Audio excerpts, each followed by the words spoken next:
Hi friends, welcome to VVR வீட்டு சமையல். இன்றைக்கி நம்ம வீடியோவில் என்ன செய்ய போகிறோன்னா பருப்பு ரசம். ரொம்ப ஈஸியாக செஞ்சிடலாங்க. டேஸ்ட்டாக அட்டகாசமாக இருக்கும். எப்படி செய்கிறதுன்னு இப்போ பார்க்கலாம். அதுக்கு ஒரு கப் அளவுக்கு பருப்பு எடுத்துக்கலாம். இந்த ரசம் ஒரு 5 பேர் தாராளமாக சாப்பிட்லாம். அந்த அளவுக்கு நான் வைக்கிறேன். ஒரு 50 கிராம் அளவுக்கு பருப்பு எடுத்துக்கலாம். இந்த பருப்பை 2-3 டைம் நல்லா வாஷ் பண்ணிவிட்டு நம்ம பருப்பு அளந்த கப்பால் ஒரு 3 கப்பு தண்ணி சேர்த்து வேக வச்சுக்கலாம். இப்போது 5 மீடியம் சைஸ் தக்காளி எடுத்துக்கலாம். தக்காளியில் உள்ள அடிப்பக்கத்தை கட் பண்ணிக்கலாம்.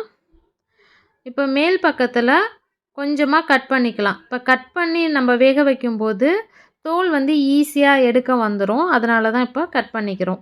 தக்காளி முழுகிற அளவுக்கு தண்ணி சேர்த்துக்கலாம். இப்போது ஒரு லெமன் சைஸுக்கு புளி எடுத்துக்கலாம். இதில் கொஞ்சமாக தண்ணி ஊற்றி ஊற வச்சுக்கலாம். இப்போ தக்காளி ஒரு தோல்லாம் வெளியில் வர அளவுக்கு வெந்தால் போதும். ரொம்ப வேகணும் அப்படிங்கிறதுல ஒரு கொதி வந்தோடனே அடுப்பை ஆஃப் பண்ணிக்கலாம்.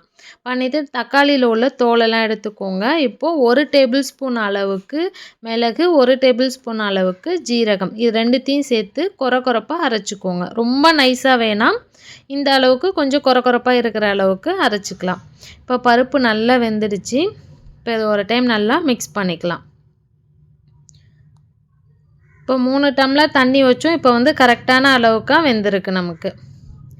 இப்போ நம்ம வேக வச்சுருக்க தக்காளியை இந்த பருப்போடு சேர்த்து நல்லா மசிச்சுக்கலாம். இந்த தக்காளி ரொம்ப வெந்தாலும் நல்லா இருக்காது. அதனால் பாதி வெந்தால் தான் இது நல்லாயிருக்கும். இந்த மாதிரி நல்லா மசிச்சுக்கலாம். இப்போ தக்காளி வேகம் வச்சோம் இல்லையா, அந்த தண்ணியுமே இந்த பருப்போடு சேர்த்துக்கலாம். இப்போ நம்ம மிளகு ஜீரகம் நுணுக்கி வச்சோம் இல்லையா, அதையும் சேர்த்துக்கலாம். புளியை கரைச்சி வடிகட்டி வச்சுருக்கேன். அந்த புளி தண்ணியுமே சேர்த்துக்கலாம். இப்போ 10 பல்லு பூண்டை 1-2மா தட்டி சேர்த்துக்கலாம். இந்த ரசத்துக்கு தேவையான அளவுக்கு உப்பு சேர்த்துக்கலாம்.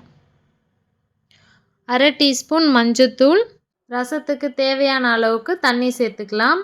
ரொம்ப திக்காக இருந்தால் ரசம் நல்லா இருக்காது. நம்ம பருப்பெல்லாம் சேர்த்துருக்கனால கொஞ்சம் தண்ணியை ஆட் பண்ணிக்கலாம். இப்போ வாசனைக்கு கொஞ்சமாக கருவேப்பிலை சேர்த்து ஒரு டைம் மிக்ஸ் பண்ணிக்கலாம். உப்பெல்லாம் கரெக்டாக இருக்கான்னு செக் பண்ணிக்கோங்க. பத்தலைன்னா இந்த டயத்தில் ஆட் பண்ணிக்கோங்க. ஒரு டைம் கொதி வந்ததுக்கப்புறம் அடுப்பை ஆஃப் பண்ணிவிடுங்க. பண்ணிவிட்டு இப்போ நம்ம தாளிக்க போகிறோம் ரசத்துக்கு. 1 டேபிள் ஸ்பூன் அளவுக்கு எண்ணெய் சேர்த்துக்கலாம். எண்ணெய் நல்லா சூடானதுக்கப்புறம் 1 டீஸ்பூன் அளவுக்கு கடுகு, 1/2 டீஸ்பூன் அளவுக்கு பெருங்காய பொடி, 2 பச்சை மிளகாவை கட் பண்ணி சேர்த்துக்கலாம். சேர்த்துட்டு அதை அப்படியே ரசத்தில் சேர்த்துக்கலாம். இப்போ இதை சேர்த்துட்டு ஒரு டைம் நல்லா மிக்ஸ் பண்ணிக்கலாம். இதை மிக்ஸ் பண்ணிவிட்டு திரும்பியும் அடுப்பை ஆன் பண்ணிக்கோங்க. ஆன் பண்ணிவிட்டு இந்த அளவுக்கு லைட்டாக கொதிக்க ஆரம்பித்த உடனே அடுப்பை ஆஃப் பண்ணிடலாம். பண்ணிவிட்டு கடைசியாக கொத்தமல்லி தழை சேர்த்துக்கலாம். நான் என்கிட்ட இல்லாதனால நான் சேர்த்துக்கலாம்.